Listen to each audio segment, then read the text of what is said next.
প্রতি বছর আমাদের জীবনে কুরবানি আসে আবার চলে যায়, কিন্তু কুরবানি আসে যায়, এর মাঝে আমাদের জীবনের কোনো পরিবর্তন ঘটে কি? নিজেদেরকে পরিশুদ্ধ করতে পেরেছি? আমাদের মাঝে পরিবর্তন নিয়ে আসতে পেরেছি? সম্মানিত সুধী, কুরবানির প্রধান অন্যতম শিক্ষা হলো ত্যাগ স্বীকার করা। ত্যাগ স্বীকার করা, জীবনের সব কিছুর উপরে আল্লাহর বিধানকে গুরুত্ব দেওয়া, প্রাধান্য দেওয়া, যেটা ইব্রাহিম আলাইহিসসালাম তিনি তার জীবনে বাস্তবায়ন করে গেছেন। তিনি তার অত্যন্ত প্রিয় সন্তানকে আল্লাহ সুবহানাহু ওয়া তাআলার নির্দেশে কুরবানি করতে তিনি কুণ্ঠাবোধ করেননি, সামান্যতম তিনি পিছপা হননি। এর চেয়ে বড় ত্যাগ আর কি হতে পারে? এই ত্যাগের শিক্ষা আমাদেরকে কুরবানি দেয়। আর আপনার আমার ত্যাগ কতটুকু? যে আরামদায়ক বিছানা ছেড়ে ফজরের জামাতেই উপস্থিত হতে পারি না, এই ত্যাগটুকুই স্বীকার করতে পারি না। তাহলে কুরবানি কি আপনাকে আমাকে শিখালো? কি শিক্ষা নিলাম কুরবানি থেকে? আরামের বিছানা পরিত্যাগ করে, গভীর ঘুম পরিত্যাগ করে, আল্লাহর ডাকে সাড়া দিয়ে মসজিদে এসে সালাত আদায় করা, ফজরের জামাত, অন্যান্য সালাত আদায় করা, এই ত্যাগ আমাদেরকে কুরবানি শিখিয়ে যায়। এই স্যাক্রিফাইস কুরবানি আমাদেরকে শিক্ষা দেয়। চতুর্দিকে হারামের ছড়াছড়ি, যেখানে হারামের দিকে পা বাড়ালেই আঙ্গুল ফুলে কলা গাছ হওয়া যায়, রাতারাতি বড়লোক হওয়া যায়। এরপরেও কষ্ট করে হালাল পন্থায় জীবিকা নির্বাহ করা, এই ত্যাগ আমাদেরকে কুরবানি শিখিয়ে যায়। সম্মানিত সুধী, কষ্টার্জিত সম্পদ, মাথার ঘাম পায়ে ফেলে বিরামহীন পরিশ্রম করে সম্পদ উপার্জন করছি, আবার এই সম্পদ পুঙ্খানুপুঙ্খু হিসাব করে শতকরা 2.5% আল্লাহর পথে যাকাত দেওয়া, এই ত্যাগ কুরবানি আমাদেরকে শিক্ষা দেয়। এই আধুনিকতা, উন্নতি আর প্রগতির যুগে যারা নোংরামি, বেহায়াপনা, বেলেল্লাপনা, পাপাচার আর সীমালঙ্ঘনে হাবুডুবু খাচ্ছে, এই সমাজেও আল্লাহর বিধানকে কষ্ট স্বীকার করে হলেও আল্লাহর বিধিবিধানকে মেনে চলা, এই ত্যাগ কুরবানি আমাদেরকে শিক্ষা দেয়। তাহলে কুরবানিকে আমাদেরকে এই ত্যাগগুলো শিক্ষা দিতে পেরেছে? আপনি আমি আপনার আমার জীবনকে, আপনার আমার পরিবারকে কি পরিবর্তন করতে সক্ষম হয়েছি? সম্মানিত সুধী, তাই আপনাকে আমাকে কুরবানির এই প্রধান শিক্ষা, ত্যাগ স্বীকার করা, এই শিক্ষা আপনাকে আমাকে অর্জন করতে হবে। সব কিছুর উপরে রব্বুল আলমিনের বিধানকে বাস্তবায়ন করতে হবে। কুরবানির দ্বিতীয় শিক্ষা আল ইস্তিসলাম আল মুতলাক, তথা আল্লাহ সুবহানাহু ওয়া তাআলার কাছে তার প্রতি পরিপূর্ণভাবে আত্মসমর্পণ করা। সিলম শব্দটি মাথা নত করা, আল্লাহর বিধানের কাছে নিজের যাবতীয় ইচ্ছা চাহিদাকে সঁপে দেওয়া। এই সিলম শব্দটি কোরআন আল কারিমে 140 বার এসেছে। 140 বার উল্লেখ করে, বারবার পুনরাবৃত্তি করে আল্লাহ তাআলা আপনাকে আমাকে বলছেন যে পরিপূর্ণভাবে আত্মসমর্পণ করো, পরিপূর্ণভাবে আত্মসমর্পণ করো। রব্বুল আলামিন সূরাতুল বাকারার মাঝে বলেছেন, ইয়া আইয়ুহাল্লাযীনা আমানু দুখুলু ফিস সিলমি কাফা, ওহে ঈমানদারগণ পরিপূর্ণভাবে ইসলামে প্রবেশ করো, পরিপূর্ণভাবে আত্মসমর্পণ করো। রব্বুল আলামিন বলছেন, ইয়া আইয়ুহাল্লাযীনা আমানুত্তাকুল্লাহ হাক্কা তুকাতিহি ওয়া লা তামুতুন্না ইল্লা ওয়া আনতুম মুসলিমুন, ওহে ঈমানদারেরা তোমরা আল্লাহকে ভয় করার মতো ভয় করো এবং পরিপূর্ণ মুসলমান না হয়ে আত্মসমর্পণ পরিপূর্ণভাবে না করা পর্যন্ত মৃত্যুবরণ করো না। ইব্রাহিম আলাইহিসসালাতু ওয়াসসালাম এবং তার সন্তানের ব্যাপারে আল্লাহ তাআলা বলছেন, ফালাম্মা আসলামা ওয়া তাল্লাহু লিল জাবিন, যখন পিতা পুত্র উভয়ে আত্মসমর্পণ করল এবং পিতা তার পুত্রকে উপুর করে শুইয়ে দিল, তাহলে পিতা পুত্র উভয়ই তারা আত্মসমর্পণ করেছিল আল্লাহর বিধানের কাছে। বাবা যখনই বলল, ইয়া বুনাইয়া ইন্নী আরা ফিল মানামি আন্নী আযবাহুক, আমি স্বপ্নে দেখছি যে তোমাকে জবেহ করছি, সন্তান কি উত্তর দিল? ইয়া আবাতি ইফআল মা তুমার, ওহে আমার সম্মানিত পিতা আপনি তাই করুন যা আপনার রব আপনাকে নির্দেশ দিয়েছেন। পিতা পুত্র উভয়ই আত্মসমর্পণ করেছেন, যেটা আল্লাহ তাআলা উল্লেখ করেছেন যে ফালাম্মা আসলামা, যখন তারা বাবা ছেলে উভয়ই আত্মসমর্পণ করলো, ওয়াতাল্লাহু লিল জাবিন, এবং তার পিতা তাকে উপুর করে শুইয়ে দিল। তাহলে পরিপূর্ণভাবে আপনাকে আমাকে আত্মসমর্পণ করতে হবে আল্লাহর বিধানের কাছে। আল্লাহর রাসূল সাল্লাল্লাহু আলাইহি সাল্লাম বলছেন, যেটা সহিহ মুসলিমে উল্লেখ রয়েছে, যে তুবা লিমান হুদিয়া ইলাল ইসলাম, সেই ব্যক্তির জন্য সুসংবাদ যে ইসলাম পেয়ে হেদায়েত প্রাপ্ত হয়েছে, আত্মসমর্পণ করেছে ইসলামের প্রতি। ওয়ারুজিকা কাফাফান ওয়াকান্না আহুল্লাহ বিমা আতাহু, এবং তাকে পরিমিত রিজিক দেওয়া হয়েছে এবং সে যতটুকুই পেয়েছে এতটুকুতেই সে পরিতৃপ্ত, আল্লাহর প্রতি কোনো অভিযোগ নেই, সেই ব্যক্তির জন্য সুসংবাদ। রব্বুল আলামিন আপনাকে আমাকে যে ইসলাম দিয়েছেন, আমি যে মুসলিম হওয়ার সুযোগ লাভ করেছি, তাহলে এটা একটা বড় পাওয়া আল্লাহর পক্ষ থেকে, যদি আমি আল্লাহ যা দিয়েছেন এর উপরে সন্তুষ্ট থাকি। তাহলে দ্বিতীয় শিক্ষা হলো কুরবানির, যে পরিপূর্ণভাবে আপনাকে আমাকে আত্মসমর্পণ করতে হবে আল্লাহর বিধানের কাছে। কুরবানির তৃতীয় শিক্ষা আল ইখলাস ওয়াত তাকওয়া, একনিষ্ঠভাবে আল্লাহর ইবাদত করা এবং তাকওয়া অবলম্বন করা। একনিষ্ঠভাবে আল্লাহ রাব্বুল আলামিন আপনাকে আমাকে তার ইবাদত করতে বলেছেন। যেই ইবাদতে আল্লাহর জন্য একনিষ্ঠ করা হয় না সেই ইবাদতটা হলো শিরক। যেই ইবাদত রাসূলের তরিকায় করা হয় না ওই ইবাদত হলো বিদআত। অর্থাৎ ইবাদত কবুলের প্রধান দুটি শর্ত হলো আল ইখলাস লিল্লাহি সুবহানাহু ওয়া তাআলা, আল্লাহর জন্য যাবতীয় ইবাদতকে নির্দিষ্ট করা, আর 2 নম্বর শর্ত হলো এই প্রতিটি ইবাদত একজন ব্যক্তির অন্ধ অনুসরণে করতে হবে। তিনি কে? মুহাম্মাদুর রাসূলুল্লাহ সাল্লাল্লাহু আলাইহি সাল্লাম। রাসূলের সুন্নাহ পাওয়ার পরেও যারা ডানের দিকে একবার যায়, বাম দিকে একবার যায়, ইমামের কৌলের দিকে একবার যায়, ওই সমস্ত লোকদেরকে আপনি দাওয়াত দিয়ে ওই গরুর গোশত, পোলট্রি মুরগির ভুনা, খাসির ভুনা এগুলো দিবেন, দেখবেন ওই হুজুরের হাতটাও ওই খাসি ভুনা, গরুর ভুনার দিকে যাবে, পোলট্রি মুরগির দিকে যাবে না। খাবার বেলা ভালো খুঁজে, কিন্তু ইসলাম মানার ক্ষেত্রে ভালোটা খুঁজে না, পচাটা খুঁজে। আল্লাহ রাসূল থেকে প্রমাণিত হওয়ার পরেও যে ব্যক্তি ডানে বামের দিকে তাকায়, এর চেয়ে গণ্ড মূর্খ, এর চেয়ে অশিক্ষিত, এর চেয়ে ভণ্ড আল্লাহর জমিনে আর কেউ হতে পারে না। কোরআন সুন্নায় প্রমাণিত হয়েছে সামি'না ওয়া আতা'না, শুনলাম মেনে নিলাম। কোরআন সুন্নায় প্রমাণিত নেই, সেটাকে বর্জন করব। সেটা আমার বাবা করলেও ছাড়বো, আমার দাদা করলেও ছাড়বো, আমার পূর্বপুরুষ যদি করে, পুরো পৃথিবীর মানুষ সেই আমল করে, সেটা যদি আমার রাসূল না করে, সেই আমল নর্দমায় ফেলে দেব। এই হচ্ছে আহলুস সুন্নাহ ওয়াল জামাতের আকীদা। কারণ আল্লাহ রাসূল বিদায় হজে বলে গেছেন, দুটি জিনিস রেখে যাচ্ছি, যতক্ষণ আঁকড়ে ধরবে পথভ্রষ্ট হবে না। তারাকতু ফিকুম আমরাইন লান তাদিল্লু মা তামাসসাকতুম বিহিমা। দুটি জিনিস রেখে যাচ্ছি, যতক্ষণ আঁকড়ে ধরবে পথভ্রষ্ট হবে না। একটা হচ্ছে আল্লাহর কিতাব, আর একটা হচ্ছে রাসূলের সুন্নাহ। সম্মানিত সুধী, তাহলে একনিষ্ঠভাবে আল্লাহর ইবাদত করতে হবে এবং তাকওয়া অবলম্বন করতে হবে। কুরবানির অন্যতম গুরুত্বপূর্ণ শিক্ষা হলো তাকওয়া। আমি একটু ভালোভাবে খেয়াল করলে দেখতে পাবো যে আল্লাহ তাআলা কোরআন আল কারিমে সালাত শব্দটি উল্লেখ করেছেন 99 বার, জাকাত শব্দটি উল্লেখ করেছেন 59 বার, সিয়াম শব্দটি উল্লেখ করেছেন 14 বার, হজ শব্দটি উল্লেখ করেছেন 33 বার, আর তাকওয়া শব্দটি উল্লেখ করেছেন 258 বার। অর্থাৎ তাকওয়া যে কতটা গুরুত্বপূর্ণ একটা আমল, একটা ইবাদত, সেটা কোরআনের এই বিশ্লেষণটা আমি একটু অনুভব করলে, একটু চিন্তা করলেই বুঝতে পারবো যে আল্লাহ তাআলা বারবার তাকওয়াকে উল্লেখ কেন করেছেন, এর গুরুত্ব বুঝিয়েছেন কেন। কারণ কোরআন আল কারিম পড়লে আমি বুঝতে পারবো শুরু থেকে শেষ পর্যন্ত তিনি কতবার এই মুত্তাকি, তাকওয়া এই সংক্রান্ত আলোচনা করেছেন। কোরআন আল কারিমের শুরুতেই আল্লাহ তাআলা বলছেন, যালিকাল কিতাব লা রাইবা ফীহি হুদাল লিল মুত্তাকিন। এটা এমন একটি গ্রন্থ যেই কিতাবে সন্দেহের কোনো অবকাশ নেই, আর এই কিতাবে মুত্তাকিদের জন্য হেদায়েত রয়েছে। অর্থাৎ যে চিকিৎসা বিজ্ঞান নিয়ে পড়ালেখা করে তাকে এই চিকিৎসা সংক্রান্ত গাইডগুলো, বইগুলো, পুস্তকগুলো তাকে রাস্তা দেখায়। যে আইন নিয়ে পড়ালেখা করে, আইন সংক্রান্ত, ল সংক্রান্ত গাইডগুলো তাকে রাস্তা দেখায়।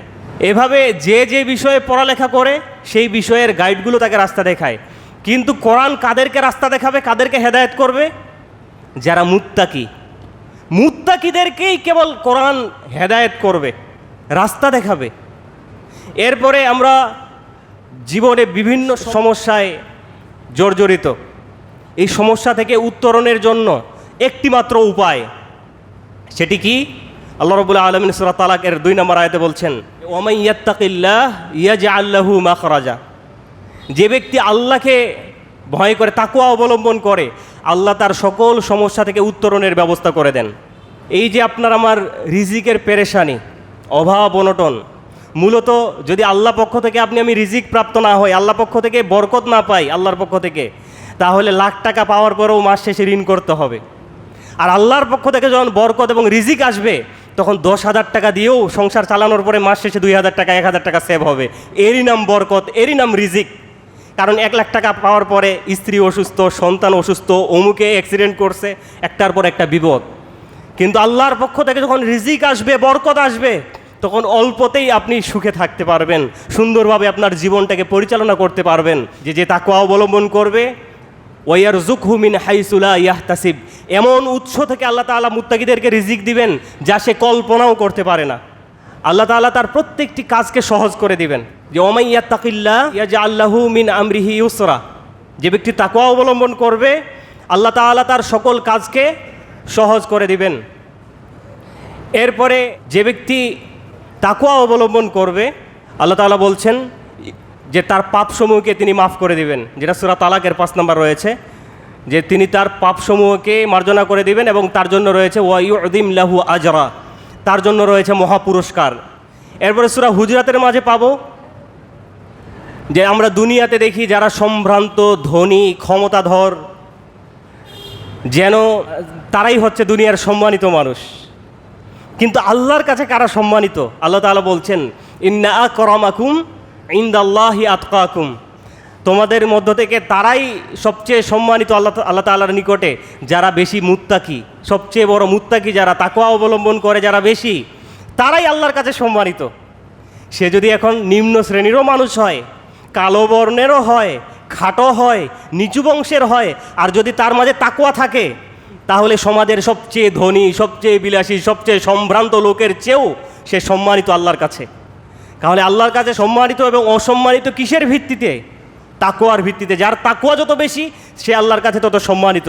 যার মাঝে তাকওয়া নেই, সে আল্লাহর কাছে তত অসম্মানিত।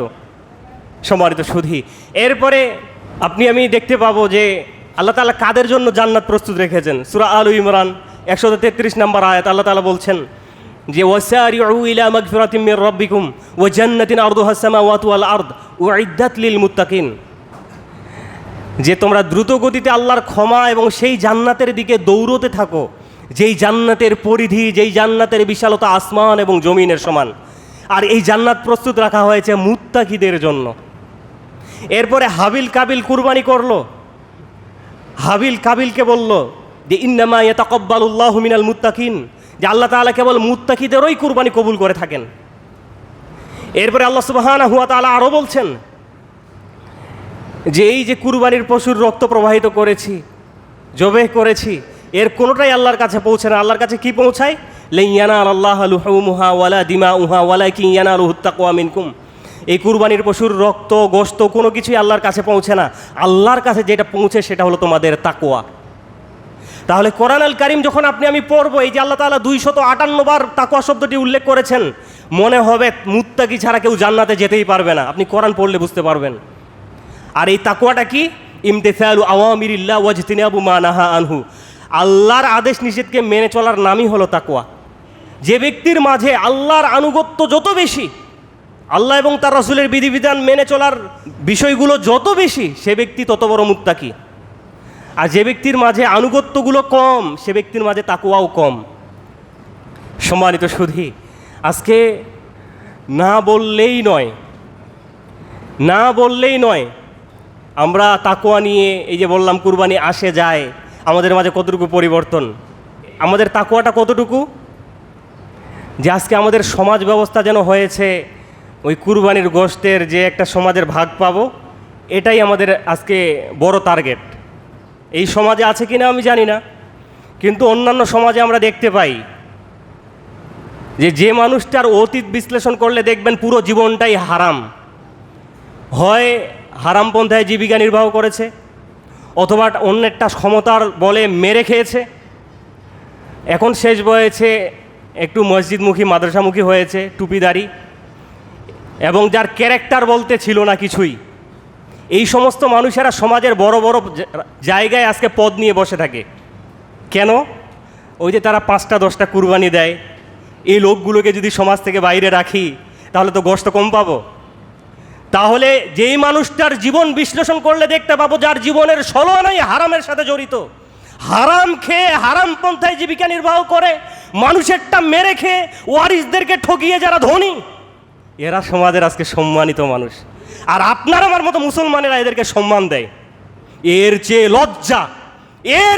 লজ্জার আর কি হতে পারে? এটা কি গোশত খাওয়ার সমাজ?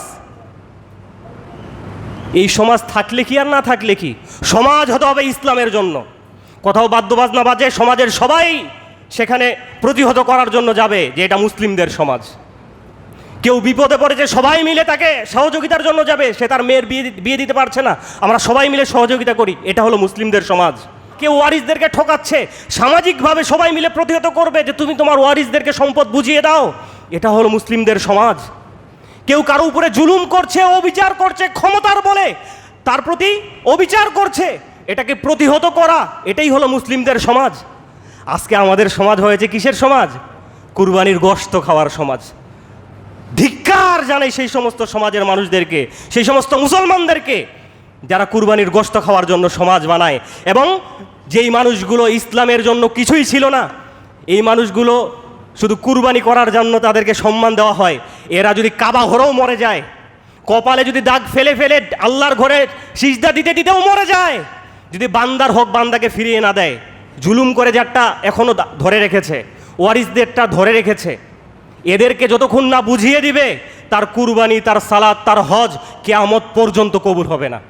সম্মানিত সুধী, কথাগুলো মনে হয় একটু শক্ত বললাম, কারণ সত্য কথা বলতে আমি আমার বাবাকেও দ্বিধাবোধ করি না। সত্য বলতে হবে, সত্য বলার হিম্মত থাকতে হবে। আমরা সবাই মুসলমান না? তাহলে ইসলামের জন্য যদি আমরা কথা বলি, আপনাদেরকেও বলতে হবে।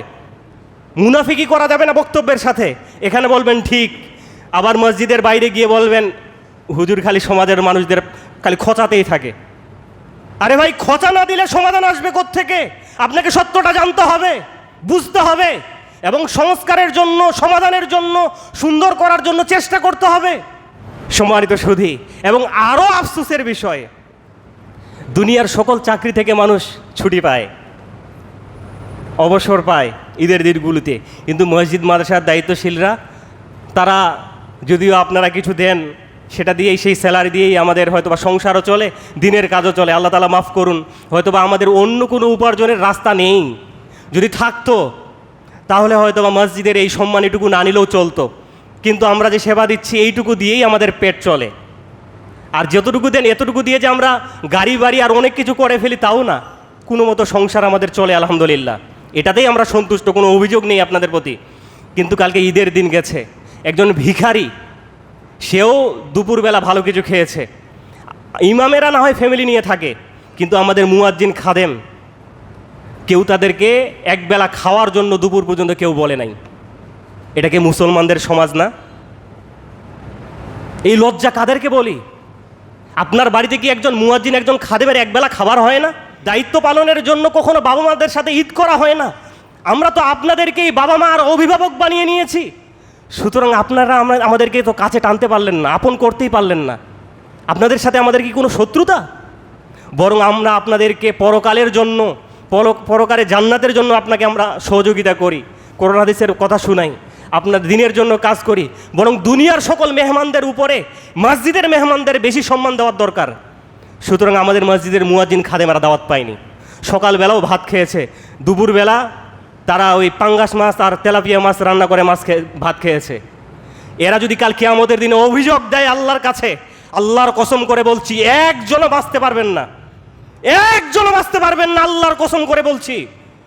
যখন আল্লাহ তাআলা বলবেন আমি তোমার কাছে খাবার চেয়েছিলাম, তুমি আমাকে খাবার দাও না, সহিহ মুসলিমের হাদিস, বান্দারা বলবে আল্লাহ কিভাবে সম্ভব, তুমি আমাদেরকে খাওয়া, আমরা আবার তোমাকে খাবার দেবো কিভাবে?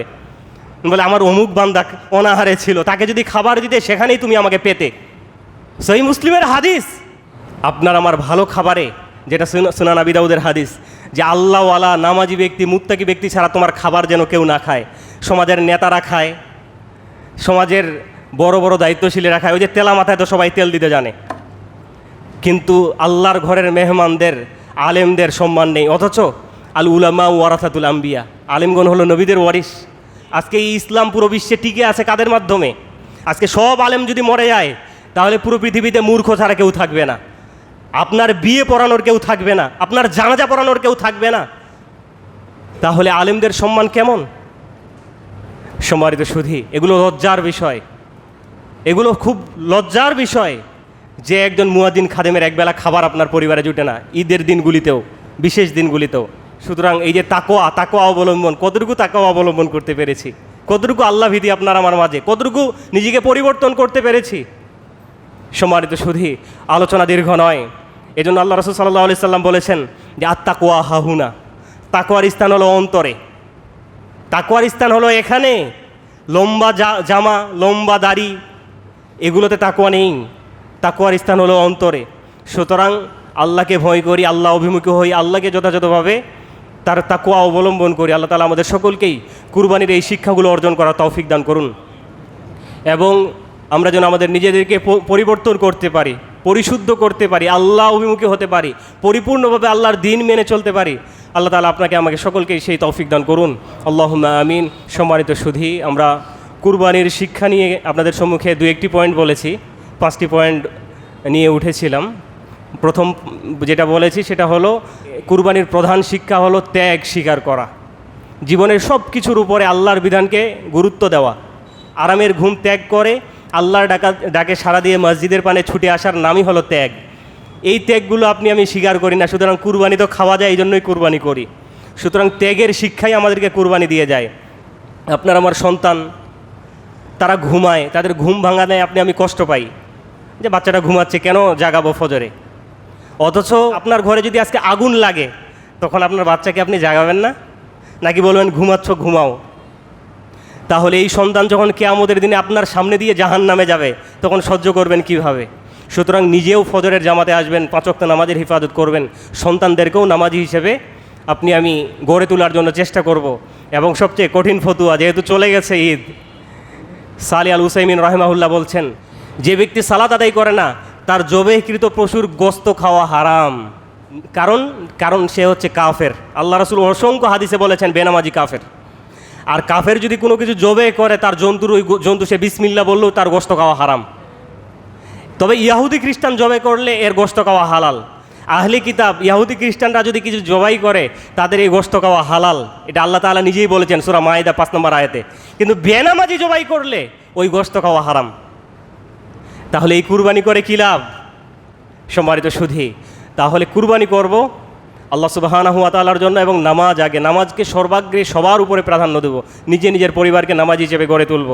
2 নম্বর শিক্ষা বলেছি পরিপূর্ণভাবে নিজেকে আত্মসমর্পণ করা, যেটা ইব্রাহিম এবং ইসমাইল আলাইহিমুসসালাম আত্মসমর্পণ করেছিলেন। 3 নম্বর শিক্ষা বলেছি একনিষ্ঠভাবে আল্লাহর ইবাদত করা এবং তাকওয়া অবলম্বন করা। আল্লাহ তাআলা আমাদের সকলকে এই কুরবানির এই শিক্ষাগুলো পরিপূর্ণভাবে নিজের মাঝে ধারণ করার তৌফিক দান করুন।